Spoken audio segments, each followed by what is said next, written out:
Welcome to Gen Z, the official podcast of Realm Contracting. Stay tuned while we explore the latest resources, thoughts, and trends in apprenticeship and workforce development for high school students. And now, here's your host, John Higdon. Welcome to our second episode of Gen Z podcast. I'm here today with Senator Jimmy Higdon. Jimmy, I'll go ahead and let you kind of tell us a little bit about yourself. State Senator Jimmy Higdon, elected in 2003 to the Kentucky House of Representatives and served there until 2009. And when Senator Dan Kelly resigned to become a judge, then I ran for his Senate seat and won that in 2009. So I've been in the state Senate since then. So I've been in the General Assembly. I'm in my 17th year. Currently serve on numerous committees, but the one we'll probably talk about today most is I'm vice chair of Transportation Committee, and I'm also on the Education Committee.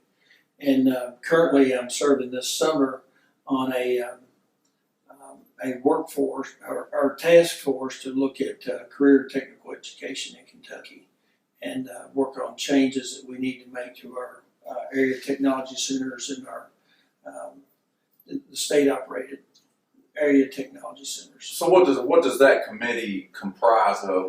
How often do you all meet, and what is your goals and objective for that committee to accomplish? One of the things that happens every year in the General Assembly, there's bills filed every year for task force to look into things, be a joint committee between the House and the Senate. So this year, one of the issues was, workforce development in our career and technical education in Kentucky. There needs to be some major reforms. Our workforce is we're behind the eight ball right now. We've got a lot of catching up to do. What happened back in 1992 during CARA, when we changed the way we educate our students in Kentucky, most every school system in the state had an industrial arts program.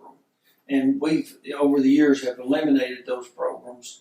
And that was a real great benefit to a lot of students who were not going on to college, who were going into the workforce. I taught them a lot of soft skills and a lot of things that's really, difficult for them to learn in a regular classroom. Yeah, and I don't think, there's a lot of folks in the world that don't understand the importance to business, those soft skills, the fact of showing up on time and going to work with a good attitude and a can-do attitude that from what we're finding in our apprentice program, that these 18-year-olds that are coming out of high school that want to go to work, they don't want to continue their education, it's just not interested to them, is that we're finding huge success with this generation coming out of high school that are able to do what they want to do, and they're happiest doing this. The future of developing our workforce in Kentucky is business and industry working with the education system and the state. Now the state, and really, believe it or not, the state is ahead of business and industry right now as far as preparing these programs. The resistance to that change, getting that student into the workforce while they're juniors and seniors in high school, through the area technology centers, the labor cabinet has done some great job coming up with co-ops and apprenticeships and school to work. Yes, they have. A lot of programs that gets a kid out of the classroom and into the business and industry to work while they're going to school, and the soft skills and the certificates and that sort of thing that they accumulate in those 2 years are very valuable when they graduate. But industry's been very reluctant to let anyone under 18 in their doors. Yes. And a lot of them say that, misunderstand the child labor laws in Kentucky. A kid can go to business and industry to work if they're under 18 years of age, and there's certain exemptions. They can't use any, dangerous equipment, and there's just a lot of exemptions, things that they can't do. But if they're supervised and it's a classroom environment, even if it's business and industry, as as long as they're directed, they're supervised, and then they can do those, do those skills or work on learning those skills while they're on the job. And like I said, the state has done a good job, really a great job. Secretary Ramsey has just been unbelievable when he was the Secretary of Labor. Did an unbelievable job of changing the labor laws, or not necessarily the labor laws, but implementing the apprentice process Right. that you all just recently went Well, through. Ram has been through that process, and I would agree with you that the process of getting yourself certified in the state's apprentice program is a very, very easy process to go through, and the state has streamlined that to make that easy and make that business appreciative of how simple that is to get involved in that. And what that does for the person that graduates is gives them a certificate, just like a diploma, that they could. Kentucky's apprentice program is recognized throughout the nation. So if a young man joined Ram Contracting and 4 or 5 years from now decided they were going to move to Nevada, they would have an apprenticeship certificate that would mean something to a person in Nevada, given that person was willing to do just a little bit of research to find out how many hours that person had worked in order to get that. Which means that would make that very easily for them to get a job anywhere across the nation, because we probably in Kentucky think this is exclusive to Kentucky. The workforce development, the lack of workforce is across the nation. That's somewhat because our economy is booming and we've got lots of good things going on, and none of us have enough help, and none of us have enough quality help. So we're always looking for that. I want to compliment Ram and your organization for your efforts to develop the workforce. I know we spoke last year, Brandon and I did, about an apprenticeship program at the ATC for the CDL, getting the classes dealing with the written portion of the CDL. And the written portion of the CDL probably keeps more people from getting their CDLs than anything else. The driving skills are probably easy for a lot of people. It's that written portion. Well, and what we got on board with this CDL portion of this a little bit late for the school year concluding of 19 graduation, but in the 1920 class, we're getting ready to introduce a CDL portion to our apprenticeship. So if a student wanted to go down the truck driving route, we could actually get them to have their permit before they graduate from high school, which would mean lots of good opportunities for that student when they got out. They could get their CDL license relatively easy once they got beyond that permit section. Well, I want to compliment you on your efforts to get that done. Well, we appreciate the Area that. Technology Center has embraced that with your all's encouragement and support.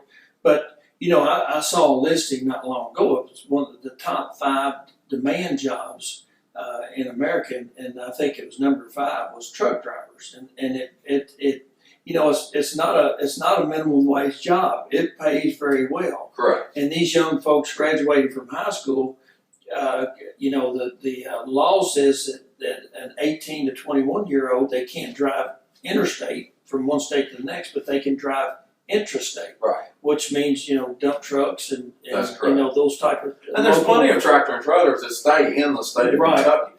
And not all 18-year-olds are mature enough probably to drive a dump truck, and that might not be what they want to do, but there are some, and it opens an opportunity for a person right out of high school to start making some really good money. Yes, and this apprenticeship program for us is really no different than recruiting. It's still, at the end of the day, this still falls back down to hiring the right people, mature enough to handle the situations, show up for work, bring a good work ethic, and they still have to learn. I mean, that's the key to all of our workforce is they got to continually be learning. Is what's so important. And over the years, like I said, we've tried to take every child that entered kindergarten or preschool that they were going to college. And statistics show us only about 50% of the students go to college, and and a smaller percentage than that actually complete college. So we've got 50% of the students that we haven't been doing enough for them to prepare them for the workforce, and that's what's happened to us over the years. And they're going out in the workforce and just floundering because they have no guidelines. Now some of them probably go out and are able to secure a good job and they do well, but that's not the majority. They just flounder around from job to job to job. Whereas with these apprenticeships and with more involvement from industry, we could guide these young folks to success early on, and the opportunities are out there and they're abundant. There's no reason for somebody to get out of school today in the economy that we're in and not be able to find a job. I'm not saying it's going to be their career for life, but we all have to start somewhere. Most all of us did not start out doing what we're doing today. It's just part of it. You're also, I believe, are you not also on the education committee? I am. I serve on the education committee. If you don't mind, why don't you explain what they do? Well, we look at the education policy in Kentucky, and over the years we've probably had a tendency to over legislate because we're all a large portion of our budget goes to education, so we get a lot of feedback about education I'm and sure how you to do. improve it. Just like we're talking right now about how to improve education, and it has to be done the right way. It can't be just throw something against the wall and see if it sticks. So we're starting to be very deliberate about what we pass education wise to try not to over legislate. We've put way too much paperwork and way too much pressure on classroom teachers through legislation, and we simply need to have good teachers, and we have a lot of good teachers. We need to let them teach, and they need guidance, but they don't need to be over-regulated. We've had a tendency to do that in Kentucky. So right now our big emphasis is on school safety, which is important to everybody. And Right. we passed, that was our Senate Bill 1 and House Bill 1 last year, was school safety. And I told you we have a task force. We had a task force last year on school safety because that was one of our top priorities. This year our task force is on career and technical education. Okay. And what's that is a priority. We know that we have to have change in our ATCs and technical education across the state. And Marion County, which is here, has been out ahead of the curve on making changes, but our work's only just begun to have this sea change in career technical education. KCTCS needs to do a better job. We have a facility here in Washington County that's extremely underutilized. We need to, Central Kentucky students in Central Kentucky need a ramped up KCTCS in Springfield. It would be very beneficial. And one of the problems with our ATCs across the state, Marion County ATC is still controlled by the state. And there's a lot of ATCs across the state that are controlled by a local school district or local controlled. And that's one of my goals, to make all area technology centers local controlled. I agree with that. Where the 100%. local board of education has control over it, not state government. That is correct. And because the best control is local control, and that's what I want to see happen. But somebody said, well, why don't they just change? Well, the money's not equal. Those that are locally controlled get a lot less money from the state than those that are state controlled. So we have to come up with a way to equalize that money and make that transition from state control to local control. So you on the committee, are you all dealing more with statewide policies and not individual school districts? So once do you all set the budget?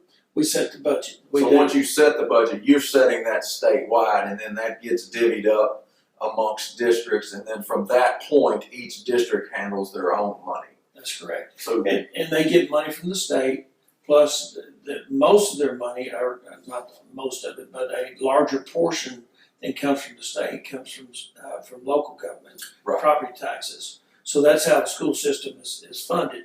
And so the local school district sets their budget and prioritizes things that go into education. Now, area technology centers right now are controlled by the state. So, if we talked about changes in the budgetary changes at the area technology center currently, it'd be a state issue. If you talk about a local controlled area technology center or local controlled technology controlled by the school district, I think I'm pretty sure E-Town is their technology center, their technical education is controlled by the local school district. So they would determine, they would prioritize what happened at the Correct. technology center and not the state. Because what we have discovered at RAM since we've been in this apprentice program, that our biggest success with students is when we get in school districts that have dedicated work-ready counselors within either their school, because we have a district that we deal with that the local district has dedicated a workforce-ready counselor, and of course we have ATCs that have dedicated workforce-ready counselors. That's where we're finding our most success is when the school districts have committed to the workforce-ready programs and getting students ready to go to work instead of ready to go to college. And how do we get most school districts to buy into the work-ready program and dedicate counselors? How would that happen? Well, I know on those that are locally controlled, that the local board of education prioritizes the spending. So that would be those that are local controlled, the local board of education. Now, the ones that are state controlled, I'm not sure how much discretion they have at the local level on whether or not they have a career advisor or they don't. So that's something I really need to check into. Well, we're finding that's where we're finding the most success with the apprentices that we're hiring is that those students have been with a career-ready counselor for 4 years, and those counselors know the students that are ready to go to work and that have the soft skills and have the ability to actually contribute to a company as soon as they go to work. And that's where we're finding our biggest success is, and I think if you jump the wagon and went over to the college-ready side, you're going to find the same thing, is that when counselors are working directly with students that are ready to go to college, they're probably more successful on that side. We got to somehow get that same emphasis put on the work-ready side that we've put on and it's not going to happen overnight, because like you said, it's been 20 years in the making of pretty much expecting that everybody's going to go to college. And you and I both know, everybody doesn't need to be in college. There seems to be a misperception that you're a failure if you go to work. And that is so far from the truth. We have 4 students working for us right now that are not students anymore. They're young men that have gone to work, that are being highly successful, not only at their career, but on their paychecks.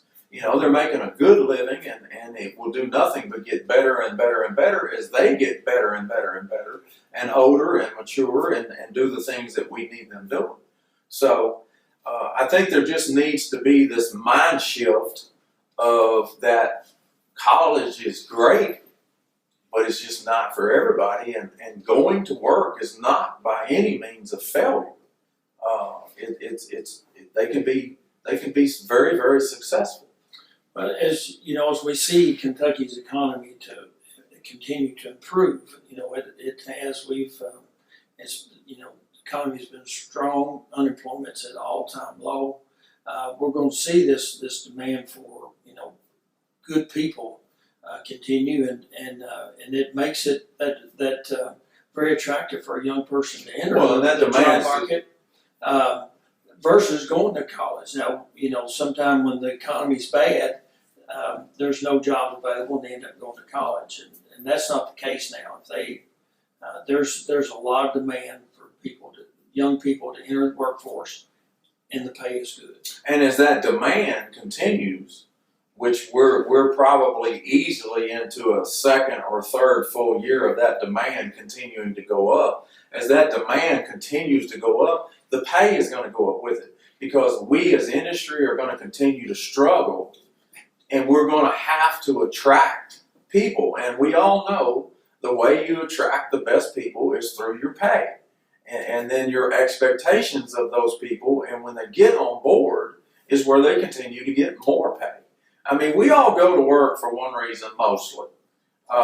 We go to work for our pay, and it's not necessarily why we stay at work, but it is why we go. So as that demand continues to go up, which is going to, that pay has got to go along with it, because we're getting more and more jobs, but we're not getting more and more people. So anyway, how do we get? One of the things that we struggle with is, how do we get industry and education to come together more? And not only RAM has been doing this now for 2 years, and we found success with this, and part of this podcast is about promoting what we're doing and promoting the industry and education collaboration to come together to find success for education and industry. How do we get that to be stronger? Well, you all have started with this program that you're doing. You say this will be the third one, and I attended the one last year. It was incredible, not only the students that were here, but the business and industry that was represented here. And I think a lot of people, I guess, got an insight into what programs are available in the state, and went back to work and started trying to implement some of what they saw here. You would think that in the world we live in today, where there's so much information out there, that everybody would be very knowledgeable about what's going on, but they're not. No, they're not. And the way that happens, it's one business and one industry at a time, seems like, through word of mouth, through the good things that you all are doing. I've been promoting it, and Secretary Ramsey has been all over the state promoting it. And I'm sure as this next governor's race, as it moves toward November, be a lot of discussion about workforce development and those discussions. So I think there's scarcely a business or industry out there that is not suffering. I guess our understanding that it's a tight labor force, and finding good people is very difficult. Yes, and the labor force. Then the labor force is not exclusive. The labor force problem is by no means exclusive to the construction industry. I don't think it matters if you talk to the grocery store or the contractor or the trucking guy. We all have the same issue, but yet getting people that have this issue to get more involved still seems to be a big struggle. And I think we just got to continue to talk about this and get this out there to the public, that there are ways to remedy this. Now, they're not easy. They're not easy ways, and they're not cheap ways. But what we did at RAM was we dedicated the money that we felt that it was going to take to begin to recruit these young men and young women, and we've been very satisfied with the results that we're getting. But there's, we currently have 4 apprentices working for us over a 2-year period. So there's still, and that's out of 6 school districts. So we're currently dealing with 6 school districts in order to narrow this down to 2 to 3 apprentices on a yearly basis, and that's not very many. So quite frankly, RAM is lucky enough that we're getting the cream of the crop. But if we could get more industry involved, not specifically, because really what we're doing is recruiting these young people. We could just as easily recruit somebody for a tool and die company as we could the local rock quarry. Because really what we're doing is we're bringing in people. and we're willing to train these people to be specific in the industry that they're wanting to go down. My ultimate vision for our apprentice program is to actually create a co-op, which would be a consortium of different industries that would recruit and then send out the young people to the appropriate choice that they choose that they want to go down, and that's going to take some time. And I realize that this whole workforce thing is not an overnight success. And you know, speaking of which, and you brought this up a second ago, we got a governor's race coming. That you know, and we currently know that our governor, as we speak, is very, very much pro workforce, and so.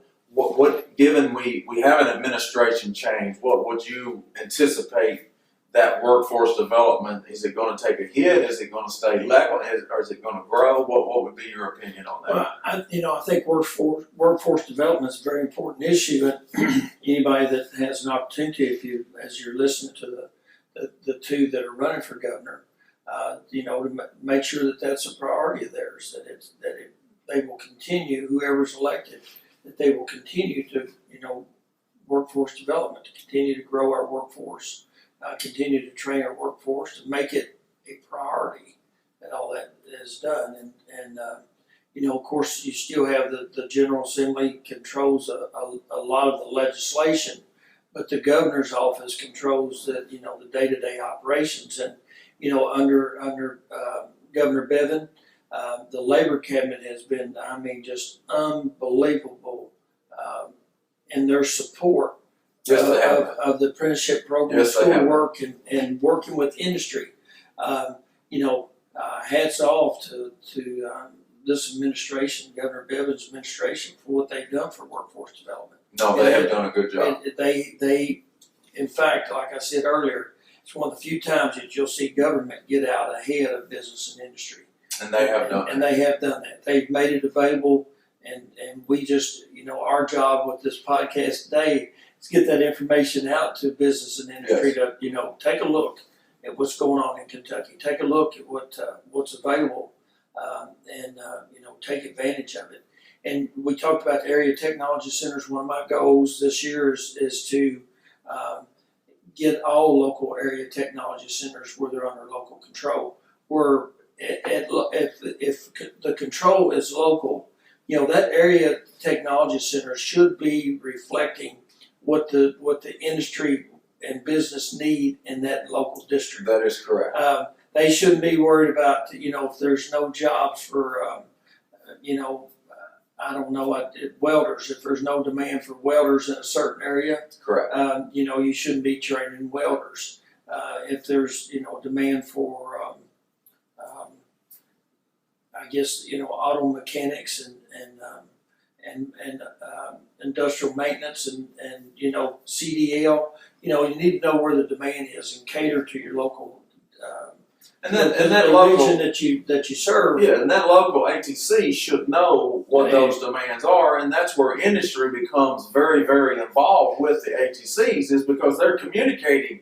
I have a need for 15 welders a year, or I have a need for airplane mechanics, whatever that case may be, and that's why the local ATCs need to be in control. I agree with you 100% that control needs to be within the school districts. One of the things I've learned in my 17 years in state government can't solve this on its own. We need business, industry, and the school system working together. And I think we're starting to see that happen. Kara talked about that back in 1992, but it both industry and the school systems both remained in silos. They just didn't work together and communicate. And I think we're starting to break down those barriers now. And that's what's important. And that's one of the good things you're doing with this podcast today, to inform people of some of the great programs that are out there.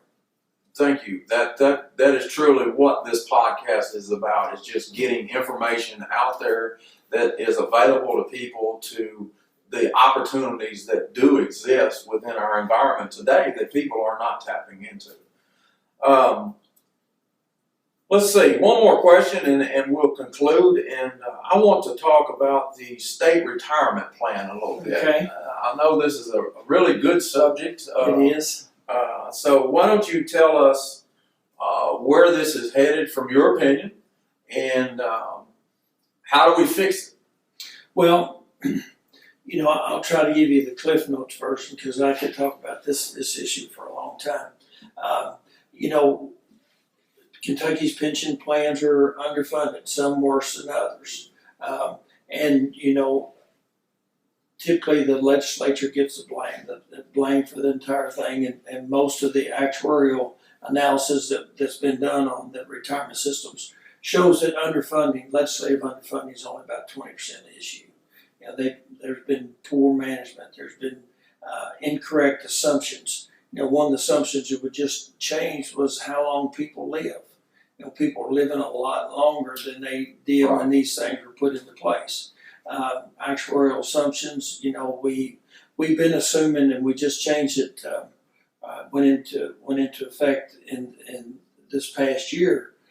We've been assuming that there a 4% growth rate in payroll, and we probably in Kentucky right now we have a negative payroll growth in state government because we have fewer employees and there hadn't been substantial raises to state employees since 2008. So we actually have negative payroll growth, which what happens when you put in this assumed payroll growth? What that does at 4%, it actually the payments to the retirement system were less because it showed we had growth. So we were actually underfunding, and that was a large percentage of our underfunding was that assumption that payroll was growing. So there's a lot of reasons why we're underfunded. We're underfunded to the about $50 billion across the board. There's only two things that gets us out of this mess. That's a unfunded liability. That's money we already owe. That's not somewhere we can save. We already owe that. Right. And we have to pay that off. So we have we have to pay that off, and only two things will do that: time and money. Right. Okay. We can't write a check for $50 billion. It won't happen. So time and money. So that's one part of the problem. We got to quit the digging. So we've got to pay off the debt, and if we quit the digging, we have to change the retirement systems going forward. They're simply not sustainable. Now we have made changes on the state employee side. We've made a lot of changes on that, and any new hire since 2014 goes into a hybrid cash balance, which is kind of a mix between a defined benefit and a regular pension plan that business, the regular 401k type plan. The only difference in a regular 401k type plan and the hybrid cash balance, the hybrid cash balance guarantees that you won't lose any money. Okay. And that's a pretty good deal. But so that's where we're at on the state government side. Now on teachers' retirement, we passed a bill last year and it was ruled unconstitutional. So we'll be back to the drawing board on that. And one of your questions is why can't we just make teachers' retirement a 401k like everybody else's? And that sounds pretty simple, but teachers don't participate in Social Security. So Correct. Where a person has a 401k and 6 months before they retirement age, it goes belly up and there's no money, they still have Social Security to fall back on. Whereas teachers don't. With teachers' retirement, they don't. So we've got to come up with some a compromise that going forward that we don't create the unfunded liabilities that we have now. There's been some ways proposed that you could do a defined benefit that not all the liability lies with the state. We'll look at that. We also will look at the hybrid cash balance, but always remember that there needs to be some sort of something else there in case it goes belly up. So we'll be looking at that and trying to find a solution that I'm that, sure that's not gonna be easy. it's not going to be easy. Like I said, it's we're talking about people's retirement, Right. and everybody's very passionate when you start talking about their retirement, and that's a good thing. We made a promise, and we had to deliver on that promise, but we have to find a way to make sure that going forward that these retirement systems are sustainable, and we don't continue to create these unfunded liabilities, because our right now my grandkids are they're going to be paying for this too, Right.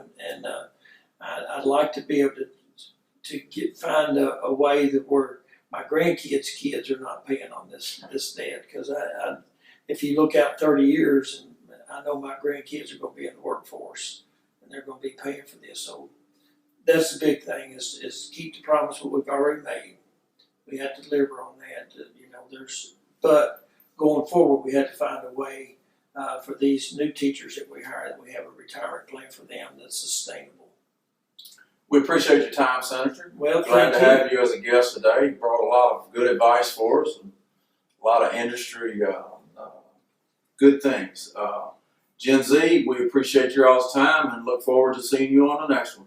And thank you all. Thank RAM for your activity in promoting workforce development, because it is an important issue, and this is how you get the word out. And thank you for doing it. All right.